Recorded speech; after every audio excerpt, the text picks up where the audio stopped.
Assalamualaikum warahmatullahi wabarakatuh.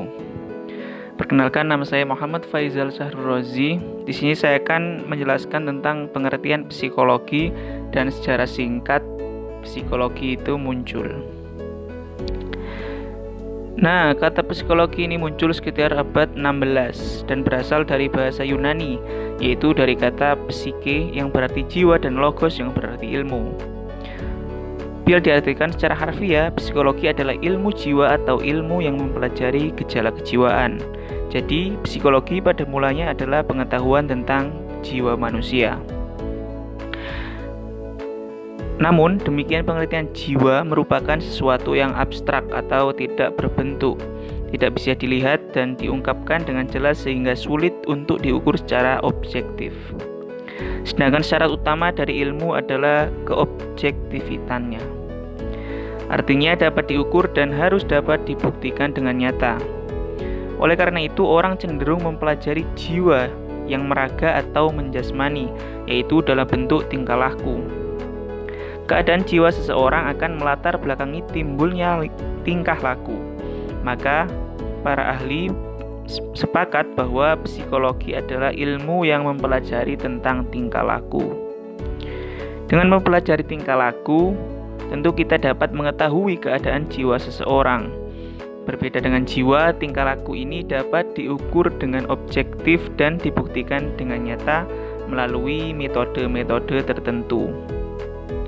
Hal ini berarti definisi telah terpenuhi psikologi sebagai ilmu pengetahuan. Selanjutnya saya akan membacakan beberapa definisi menurut para ahli psikologi. Yang pertama, menurut Kartini Kartono, psikologi adalah ilmu pengetahuan tentang tingkah laku dan kehidupan psikis atau jiwani manusia. Menurut Clifford T. Morgan dan kawan-kawan, psikologi merupakan ilmu pengetahuan yang mempelajari tingkah laku manusia dan hewan, termasuk juga penerapan ilmu tersebut untuk mengatasi permasalahan yang dihadapi oleh manusia. Selanjutnya adalah sejarah perkembangan psikologi. Di sini saya akan menjelaskan singkatnya sejarah dari psikologi itu sendiri. Nah, sebagai sebuah ilmu, psikologi tergolong cabang pengetahuan yang masih muda atau masih baru dibanding dengan ilmu-ilmu pengetahuan yang lain. Psikologi lebih lama menjadi bagian yang tidak terpisahkan dari filsafat. Jadi dulunya psikologi ini adalah salah satu cabang dari ilmu filsafat. Nah, selama berabad-abad, psikologi merupakan filsafat tentang jiwa manusia. Minat untuk menyelidiki gejala kejiwaan sudah lama sekali ada di kalangan umat manusia, yaitu para ahli filsafat dari Yunani yang pertama-tama tertarik pada gejala kejiwaan manusia ini. Tapi pada saat itu belum ada pembuktian secara empiris dan terbatas pada pemikiran-pemikiran belaka. Lalu kira-kira sekitar abad ke-7, psikologi dipengaruhi oleh ilmu pengetahuan alam. Sejumlah ahli fal mulai juga menaruh perhatian pada gejala-gejala kejiwaan. Mereka melakukan berbagai eksperimen mengenai hal tersebut. Teori-teorinya berkisar tentang syaraf sensorik, motorik di otak, dan hukum-hukum yang mengatur bekerjanya syaraf tertentu. Nah, baru pada abad ke-19, psikologi ini memisahkan diri dari filsafat dan menjadi ilmu yang berdiri sendiri. Hal ini ditandai oleh berdirinya laboratorium pertama di Leipzig, Jerman pada tahun 1879 oleh Wilhelm Wundt.